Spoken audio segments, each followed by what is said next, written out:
As if it wasn't already obvious, it's now impossible for the Israeli government to pretend they care at all about human life. As over the weekend, it came out that the Israeli military shot and killed three Israeli hostages as they were waving a white flag and calling for help. So I'm going to get to a couple of reports on this, including one that I was impressed by when it comes to the Associated Press. But from Common Dreams here, the three Israeli hostages who were shot and killed Friday by Israeli forces were shirtless, and one of them was waving a white flag of surrender, a military official has said. Two hostages were killed immediately. The third was wounded and yelling for help in Hebrew before being shot again. The IDF had identified a nearby building marked with SOS and help three hostages 2 days earlier, but had believed it might be a trap. Now, in case you're wondering why they were shirtless, it was apparently to show that they didn't have any bomb on them or anything, that they were, actual hostages, and it just didn't matter to the IDF. Now, I was really impressed by how the AP is framing this, because this is how it should be framed.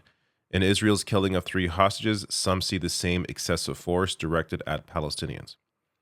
It's important to remind people here, these are three hostages who should have been saved. This is one example of what has been going on 100 times a week, over 100 times a week for 2 months. So more here. For some, the incident was a shocking example of the ugliness of war, where a complex and dangerous battlefield is safe for no one. But for critics, the incident underscores what they say is the excessively violent conduct of Israel's security apparatus against Palestinians. Except in this case, it cut short the lives of three Israelis trying to desperately save themselves. It's heartbreaking, but it's not surprising, said Roy Yellen, director of public outreach with the Israeli human rights group B'Tselem. Quote, we have documented over the years countless incidents of people who clearly surrendered and who were still shot. Yellen also said the killings violated basic military ethics and international law that prohibit shooting at people trying to surrender, whether combatants or not.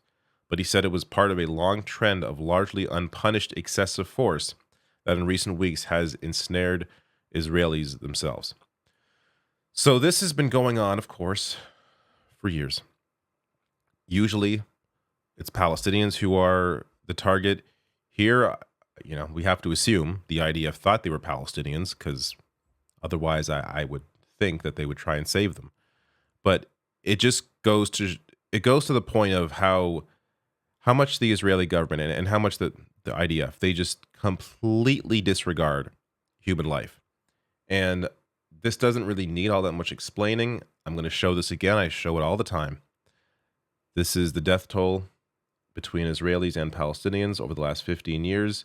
The orange are Palestinians and the purple are Israelis. And look at the amount of Palestinians who have been killed during the past 2 months here. The number, so this is from December 12th, but so they're saying 18,000. I've seen a recent update from MSNBC saying it's over 19,000 now, over 19,000 Palestinians who have been killed. These three people, it's of course a tragedy, but it's an example of what has been going on over and over and over and over again. And not just these past 2 months, but for years in Gaza, and as well, to a lesser extent, but still in the West Bank. And in case you're curious, roughly 129 hostages currently remain in Gaza. So Sarah Leo Whitson, who runs a human rights organization, or is the executive director of Dawn, writes here, thousands of Palestinians have described how Israel fires at unarmed people who pose no threat, but only when it happens to Israelis do people believe it. We wrote a report some years ago specifically on the topic of Israel shooting at Gazans waving white flags. So again, this is from a human rights organization.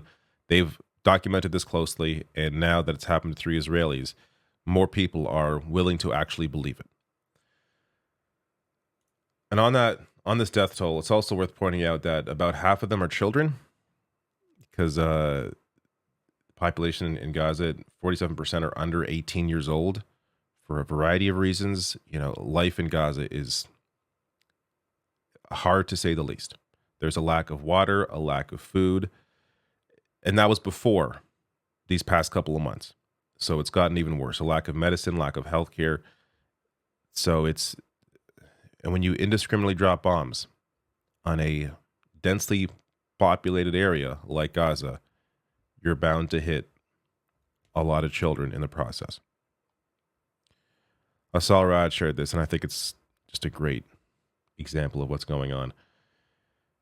The U.S. asking, can you minimize civilian casualties? Israel, no. Can you stop settler attacks on the West Bank? No. Can you accept a two-state solution? No. Can you stop expanding settlements? No. Can you end the war sooner?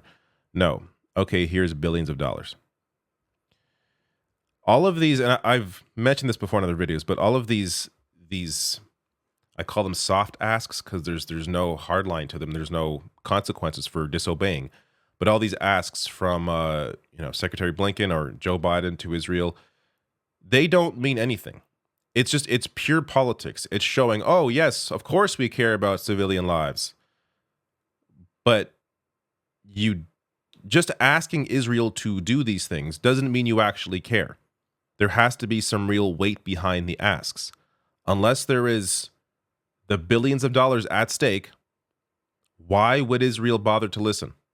They're just going to keep doing what they do unless there are some consequences for not listening to these asks. So this recent example with these hostages is it's the inevitable consequence of there being no actual consequences to Israel and their continued actions from the rest of the world.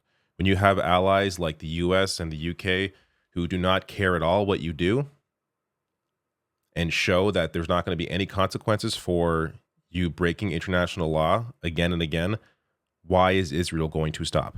And again, to be clear, why is the Israeli government going to stop? A lot of people within Israel want Netanyahu out. A lot of them still support the war, but they want Netanyahu out. And they see that the attack on October 7th happened largely because the warnings were not listened to. The Israeli government was warned about an attack coming, and they did nothing to stop it. Last thing here. The UK and Germany, this came out yesterday, are now calling for a sustainable ceasefire soon, but not right now. I could do a whole video on this and how ridiculous this is. So they want to see a ceasefire now. So before they were not calling for a ceasefire. Now they're saying, yes, we want a ceasefire, but not right now because we want one that is sustainable. I don't know why you can't call for a ceasefire now and then work together on a larger project to extend that ceasefire permanently, to try and come to some sort of resolution here. There's no need to continue the indiscriminate bombing of Gaza as you figure out your shit for a sustainable ceasefire. To me, again, this is politics. This is just pure politics. It's a way to try and ride the line between people who want a ceasefire and those bloodthirsty individuals who don't. It's a way to give in to the far right wing Israeli government while also trying to placate your voters at home who are calling for an end to this violence.